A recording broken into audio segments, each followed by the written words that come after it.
So, like a year and a half ago, I put out a video talking about the potential for full customizability within a MMORPG, allowing players to modify their abilities of their character in completely kind of way. And it kind of got misconstrued into very weird and imaginative ideas. I think one guy said, satirically, he said that, oh, well, I want my Warhammer to be able to shoot out arrows and poison things and such. And I found that funny because there's a game where you can shoot out arrows with hammers. So he didn't realize just how much his idea had already been done.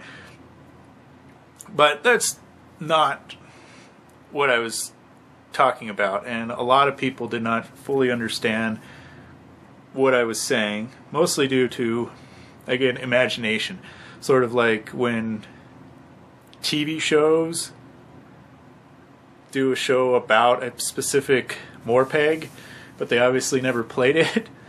So they had just had their imaginations to go on, and in almost every case that this has been done in television or movies, the writer has imagined a game much better than the game actually is in ways. So I want to give an example of what I was actually talking about, so people will think it's more feasible instead of stupid, like a lot of people were saying. So maybe they'll think it's less stupid now. I don't know. Fortunately, I have to use a whiteboard for this because, well, make it visual, make it more easily understood. So,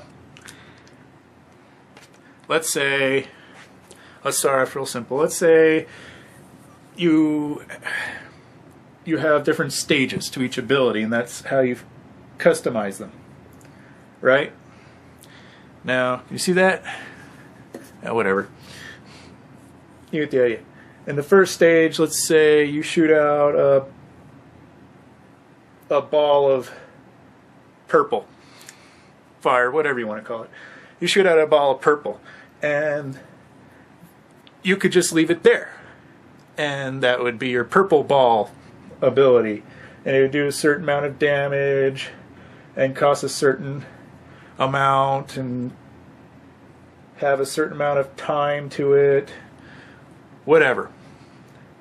Let's just call them like A, B, and C, I guess. I don't know. But let's say you've learned other things while playing the game, and you can add in, after it hits somebody, it then explodes, doing more damage, more purple damage to whatever it hit, and maybe splash damage to an area around it, like an area effect thing. And that could do D damage for E resources and take F amount of time to cast, let's say. Now when you add the two, when you modify it to add the two together, you now have to pay both A and D, B and E, C and F. And now it costs more. It does a lot more damage, but it also costs more, and also takes longer to cast. And you can add even more, that after it explodes, it leaves a pool of purple acid or whatever. I'm being very vague on purpose, let's just say, but you get the idea. Then you'd have to add, this to this to this. Or you could experiment with it and go, okay, I'll take away the explosive part and just say after it hits, it causes this pool for kind of a lasting DOT thing instead of an AoE. So, or you could have all three together, have a really big spell in your arsenal that would deal direct damage and AoE damage and this DOT stuff. Sorry for using acronyms, but look them up. But it would also be customizable that you could even take this out and just say, oh, you have some spell where you just drop purple acid right on the floor. That may hurt you, may not, but it would involve being real close to something. But don't take that option out just because you don't think people ever use it. I mean, maybe you would want to use it. Say all of a sudden you were surrounded and you wanted some spell that could do this, but wasn't very expensive. So you'd have it by itself and be able to use it as one of your abilities. Now you should probably limit the number of abilities that people can choose. But there it is. And then you could also, let's say, you didn't like to do just purple damage. Say you wanted to do, what the hell, green damage. Yeah, green damage. So you could have green direct damage, which would be followed by a fiery explosion doing red damage, and then it would leave purple acid. Now, I can tell, and you know how people like to put in numbers and such, right? It's like, well, okay, this class normally has, you know, these 5 abilities, or whatever. And maybe other games have like 15 abilities per class, but really only 5 you'd ever use, and the other ones you never use because they're worthless to you or your playstyle, so you never use them.